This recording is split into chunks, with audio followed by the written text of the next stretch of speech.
స్థానంపై జనసేన అధినేత పవన్ కళ్యాణ్ పోరాటం ఫలించింది. కూటమి నేతలను ఏకతాటపైకి తీసుకువచ్చి తిరుపతి స్థానాన్ని నిలబెట్టుకున్నారు.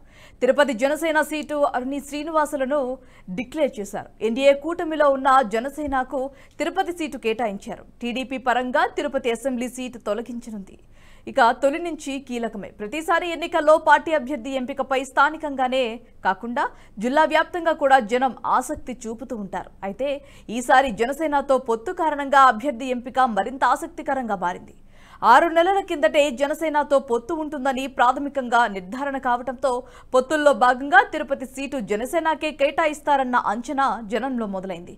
ఓ దశలో తిరుపతిలో అధికార పార్టీ అభ్యర్థిని ఢీకొనగలిగే వనరులు జనసేన నాయకులకు లేవన్న అభిప్రాయం కలగటంతో సీటు టీడీపీకే దక్కుతుందనే ప్రచారం కూడా జరిగింది. మరి ఈలోపు సీట్ల సర్దుబాటు జరగటంతో తిరుపతి సీటు జనసేనకు కేటాయించారు.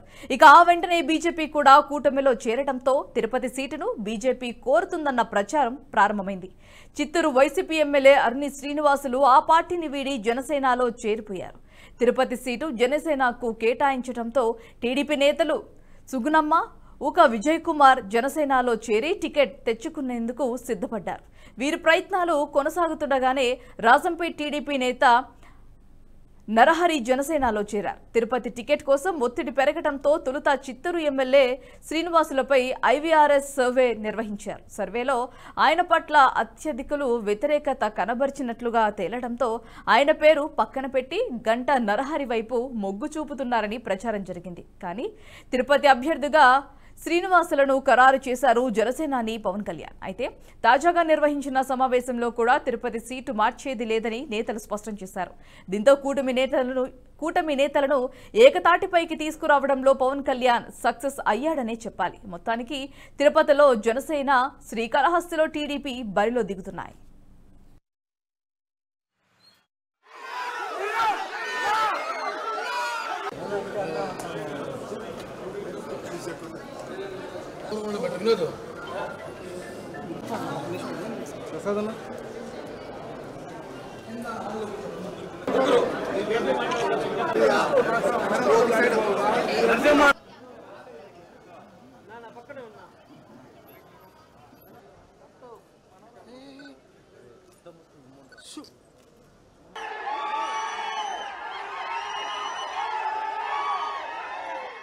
ఈ వీడియో మీకు నచ్చినట్టయితే లైక్ చేయండి, 10 మందికి షేర్ చేయండి. అలాగే కామెంట్ల రూపంలో మీ అభిప్రాయాలను మాతో పంచుకోండి. Nationalist hub group of channels ను సబ్స్క్రైబ్ చేసుకుని తెలుగునాట జాతీయవాద జర్నలిజాన్ని ప్రోత్సహించండి. ఈ వీడియో కింద ఉన్న బెల్ ఐకాన్ పై క్లిక్ చేయడం మర్చిపోవద్దు.